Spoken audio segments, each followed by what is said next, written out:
Greetings to those who watch below.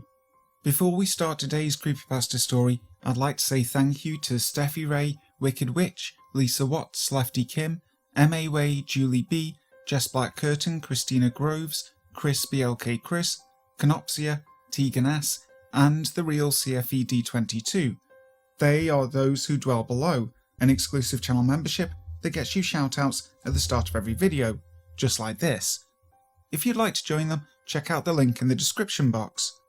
Also, if you haven't already, please subscribe to the channel, hitting that notification bell so that you never miss a video. Also, if you're a fan of creepypastas, make sure to check out the creepypasta.com official YouTube channel and subscribe to that while you're there.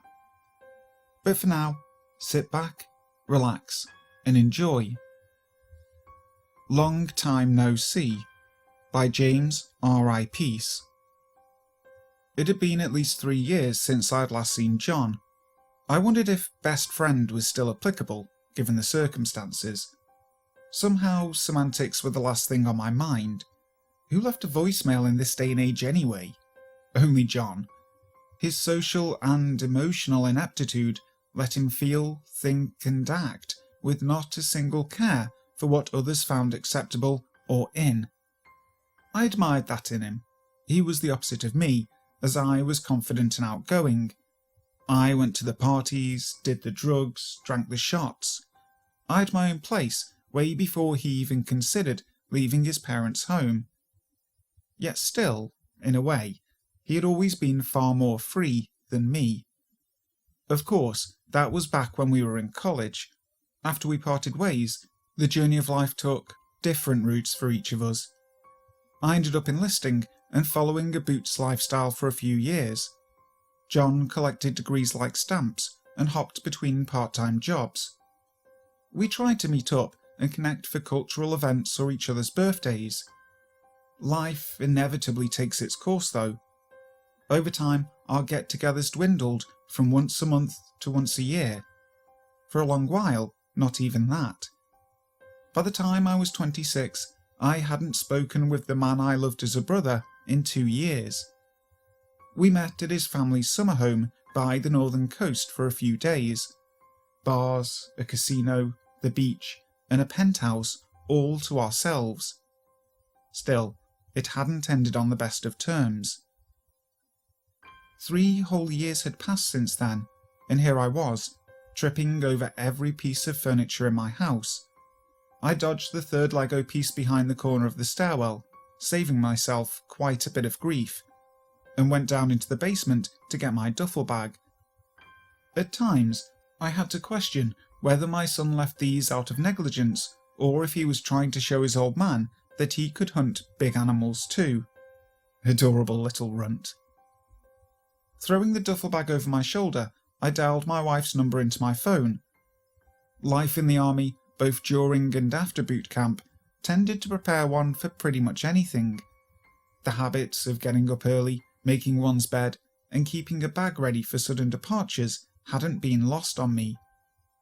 With the house locked, the dog fed, and the woman of my life appeased with promises of a weekend getaway, I threw the bag onto the back seat and left. Unlike my '99 Astra, life sure had a way of coming at you fast. Much like said Astra though, I took pride in being a tough bone to chew on. After the dishonourable discharge, bouncing back wasn't the easiest thing in the world. Yet I did it nonetheless. I took a couple swigs from my pocket flask to steel myself against the cold, and carried on. On the way, I lost myself to the roads of memory. The teenage years I'd spent with John, playing video games and geeking out with the other nerds in our group of friends. The wild nights in college, when I ran out his patience with the last of my dramas and mischiefs. I remembered the nights I spent having dinner at his place. His parents still sent me a gift when my birthday came along every year.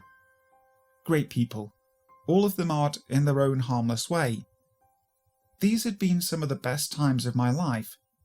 Sure, there were mistakes made along the way, but I for one never liked to dwell on the past. I found the town by sundown and the coastline was deserted, as I'd expected. With the rain and cold, nobody stepped foot in it. His house was pretty isolated, a couple of miles away from the centre. It was very characteristic of his family to keep a comfortable distance. As I slowly rolled into his driveway, I could see the lights were already on. I parked the car and took in a deep breath. I forced down over half of the contents of my flask, replacing the sobering chill with a vigorous burn. I stepped out of the car, shaking off the tension in my legs and back, and looked over to his porch. There he was, waving down at me with a big grin on his face. His hair was oily and black, his features rough and Germanic. You could see a hint of Eastern in his eyes. He wore the same black button-up shirt and brown chinos he'd worn 3 years before when we made it big. I missed him with all of my heart. I didn't bother waving back as I opened the backseat door. Reaching for my duffel bag, I grasped around for a small box and cold steel. As I pulled the Winchester M21 out and closed the door, I slid the 2 slugs into their respective barrels, glancing at the corner of the yard. The small dirt mound was still where I left it, where I'd left him. I was holding in my right hand the same gun that had blown a hole through John so cleanly that a dessert plate could have easily fit through, right through his thrusting heart, right through the shirt that thing, whatever it was wearing. I've never considered myself a man of prejudice, but dead things should stay dead, and certainly not leave voicemails to their former friends. Turning my attention back to John, I could see he was no longer waving at me. In fact, he was no longer smiling either. Swallowing my fear, I took aim. Hi guys, thank you so much for listening to today's video. I really hope you enjoyed it. If you did, make sure to leave a like and also subscribe to the channel. Also, if you've got a particular creepypasta or a personal experience that you'd like me to read, make sure to let me know. You can send it to me via my email, which is in the description box.